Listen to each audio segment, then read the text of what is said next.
This is about the number 10-1, the combination of numbers 10-1 in someone's soul contract chart.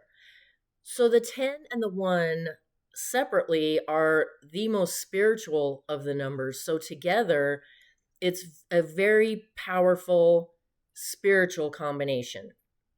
The number 1 we've already talked about, it's a mother letter, it's the very first one. It's the energy of Archangel Michael. It's powerful, stable, masculine energy.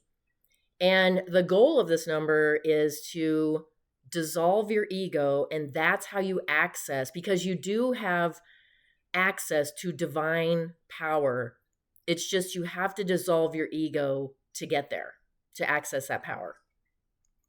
The 10 is Virgo energy. It's if it's in a karmic area, you could be overly critical or a perfectionist. So you would want to move into the more positive aspects of that number, which are, I mean, still meticulous, but not to the point where you're a perfectionist.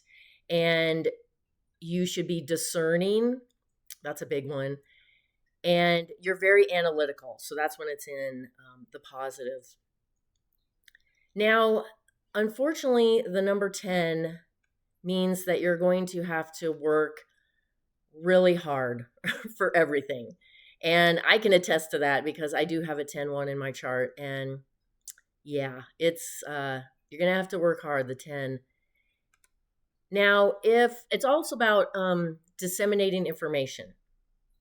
So, and the 10 is also about bringing, so where the 1 is very masculine, the 10 is bringing masculine and feminine energies together. So if you've got a 10-1 in your in a karma area, you have a very high frequency. So it's hard for you to find your place with other people. And you may get stuck, you may get distracted, you don't fully engage with your spirituality, or maybe you don't even know that it's there. You may have, in a previous lifetime, used this power because it's so powerful for some sort of destructive purposes. So now you have to work through that if it's in a karmic area. And you may need some sort of grounding number in your chart to help you. If you don't have a grounding like an 8, then it's going to be really heavy. It's going to be really heavy if you have that in your karmic area. A 10-1 in the talent area is your only job is to be of service to others using your intuitive abilities. So you're a powerful healer. You're very balanced and stable because of that 1 energy. You have all the power. But you're not, again, just make sure you're not using it for any sort of destructive purposes or you're going to create more karma. So that's if it's in a talent area. A goal, if it's in a goal, you may have a hard time landing on a career. So your job is, and this is where mine is too. I have a 10-1 in my goal area, which is, I have found it very challenging. So your job is to do spiritual work, but you're helping just everyday people in society, but you're helping them with their spirituality. And you have to work on your ego because the goal is to have your soul fully present without all the chatter of the ego. And that's when you're able to serve people with the highest gifts that you have. Now, if it's in a soul destiny, you're a walking, talking version of your soul. So your ego has been dissolved. It doesn't get to call the shots anymore. And the gifts that you use to serve people are just 100% pure and powerful. So that's if it's in a soul destiny.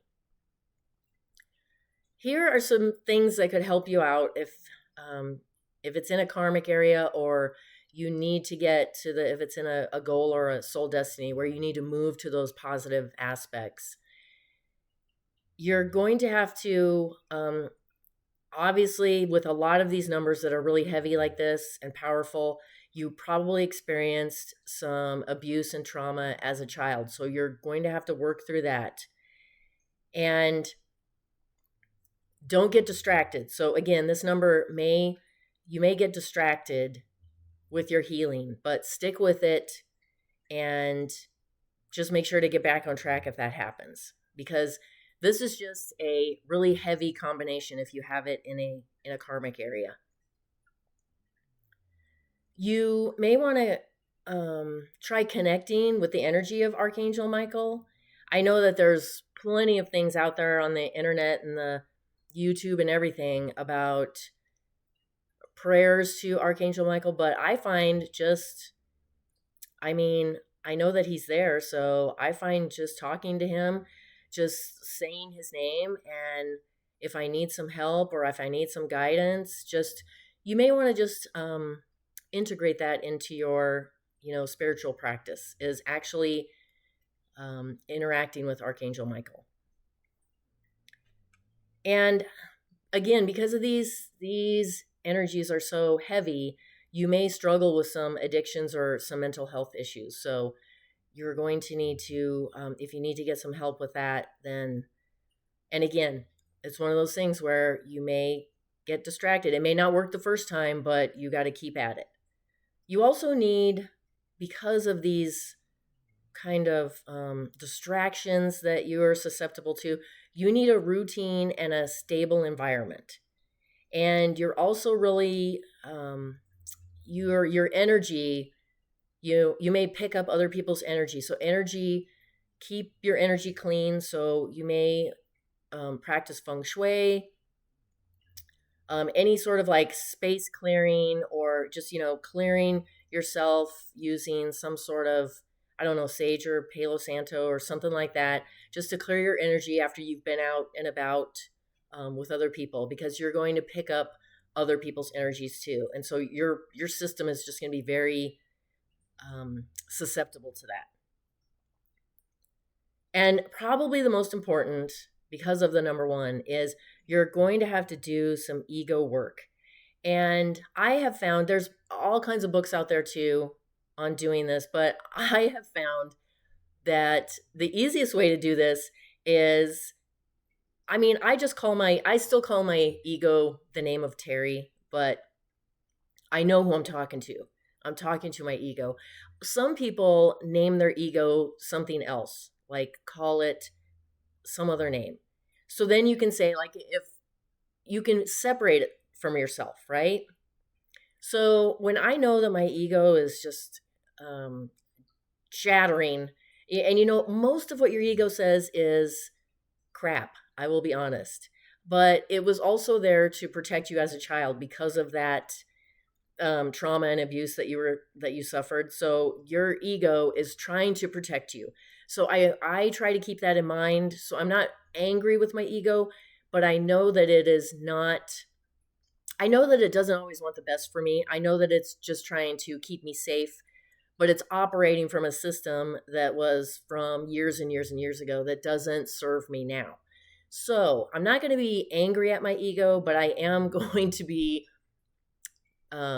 stern and just say, like, Terry, no, zip it. This is not helping us. Thank you, but no. And eventually you just do that. You just keep doing that and keep doing that. And I know that not every time you're going to be able to, but the more you do it, the more then your soul gets to shine, instead of, because right now your ego is really, it's casting a big shadow on your soul and the power of your soul. And so the more you can stop it in, mid rant or whatever, then the more light comes into your soul. So just try that. Just try, either you give it a name or you just say, nope, we're going to stop right there. And then you really just picture in your mind that it's outside of you. It's this like mouth going, that's kind of what I picture. This just this like yappy mouth, and it's separate than me, and I'm just saying, nope, you can go yap over there. That I'm not going to entertain that any longer. So that's a really big thing, and I have found that that is really effective. And most importantly, you're going to need love to get through this. You're going to, like I said, you're going to have to love that part that chatters because it was trying to keep you safe. And you're going to have to love other people too, because this number can also mean you might be a little judgmental. So you just give everyone a break, including yourself. So you're going to need some love to get to get through this. But good luck if you have a 10-1. Also, one last thing. If you have 3 or more 10-1s in your chart, it means it's your last incarnation on Earth. And I am just so fascinated by this. I really want to know what life is like for someone with 3 or more 10-1s.